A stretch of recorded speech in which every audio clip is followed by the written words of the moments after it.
It's story time.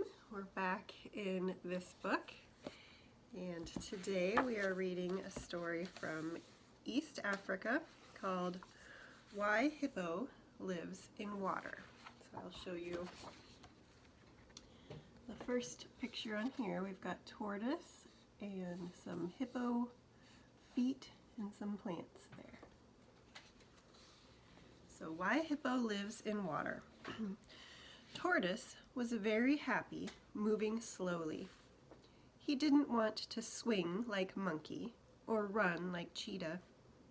He enjoyed having a good look at the world as he plodded steadily here and there, taking his time.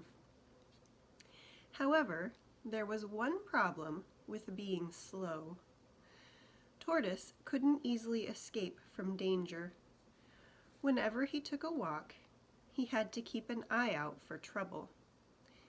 And the worst trouble for Tortoise was Hippo, who lived nearby. Hippo had enormous heavy feet, and he also had 7 wives. Together, that made 32 enormous heavy feet, which were very dangerous whenever they came tramping toward Tortoise. So far, Tortoise had managed to avoid being stamped on by Hippo and his wives, although he had a few near misses. But he feared that his luck wouldn't last forever. There seemed to be nothing Tortoise could do about this, until one day Hippo gave a big feast for everyone. Tortoise arrived last, so that he didn't get stepped on. When Hippo looked at all the delicious food that his 7 wives had prepared, he felt mighty hungry. As everyone was about to sit down to eat, he said, "Friends, you have come to eat at my table, but none of you know my name." The guests looked at each other in surprise. It was true. None of them knew Hippo's name. "Well," said Hippo, "if you cannot tell me my name, then you cannot eat at my table." The guests shook their heads sadly and turned to go. But just as greedy Hippo sat down to eat, Tortoise spoke up. "What will you do if one of us tells you your name?" he asked. Hippo smiled to himself, knowing that only his wives knew his name. "We shall have another feast in 7 days' time," he said. "If anyone can tell me my name then, I will do whatever they ask."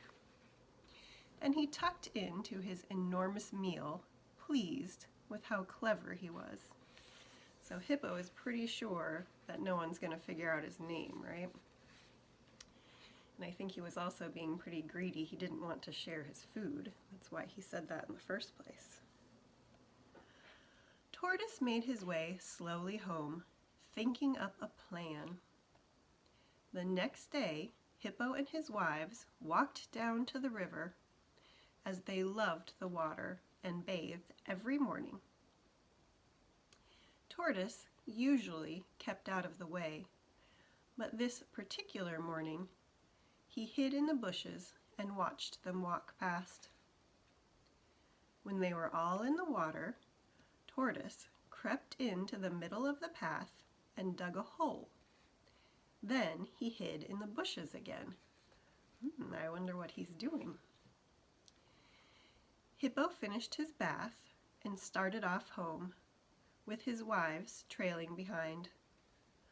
Tortoise waited until the last 2 wives stepped out of the river, and then he half buried himself in the hole, with his shell sticking out. When the 2 wives came along, one of them knocked her foot against Tortoise's shell. "Oh, Istantim, my husband," she cried. "I have hurt my foot." Tortoise didn't wait for Hippo to return. He crept slowly away, grinning to himself. He just found out Hippo's name, right? A few days later, everyone gathered for Hippo's second feast. Once more, Hippo asked if anybody knew his name. "I do," said Tortoise. The guests made way for him to step forward. "Your name is Istantim," he announced to everyone. Everyone cheered. "Now you must keep your promise, Hippo," they said. Hippo had to agree. "What would you like me to do, Tortoise?" he asked. Tortoise smiled. "I'd like you and your wives to live in the river. Then I can walk on the land without danger," he said. So after the feast, Hippo did just that, and he has lived happily in the river ever since. The end. And here is a picture of,